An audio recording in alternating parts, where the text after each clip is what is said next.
The Scarecrone. Written by Ryan Crone. As read by a British person. Chapter 1. Jonathan was in his field when he was overcome by the strangest feeling. The wind whistled through the tall grass as his eyes scanned the cornfields. Seemingly, everything was in its right place. His gut, however, was turning with anxiety and fear. Jonathan simply ignored it and continued with his work. He picked up his red rake and began scraping leaves. The air was especially cool as the sun settled just over the horizon.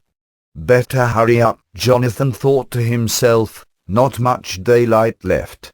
The feeling in Jonathan's stomach had not left him, as much as he tried to put it out of his mind. The ache only seemed to grow more painful. Perhaps it's time to call it a day after all, he thought. A chilling gust of wind blew roughly against the back of his neck, sending shivers down his spine and a trembling in his bowels.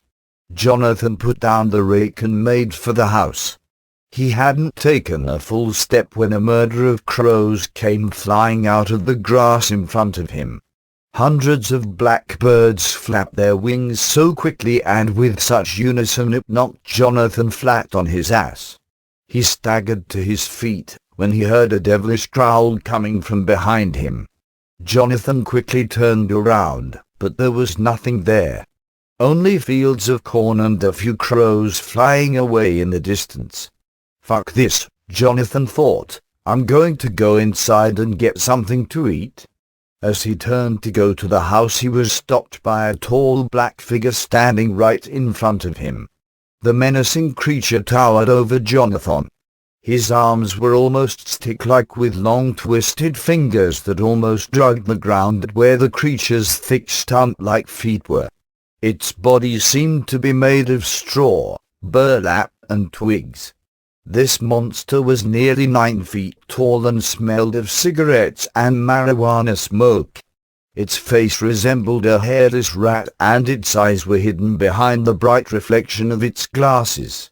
Before Jonathan could muster a scream, the long twisted fingers of the creature wrapped tightly around his neck, lifting Jonathan 8 feet off the ground.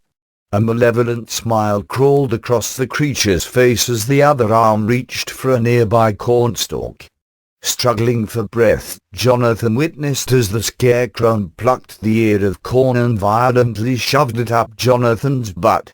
The creature then quickly snapped Jonathan's neck and threw him to the ground. The end.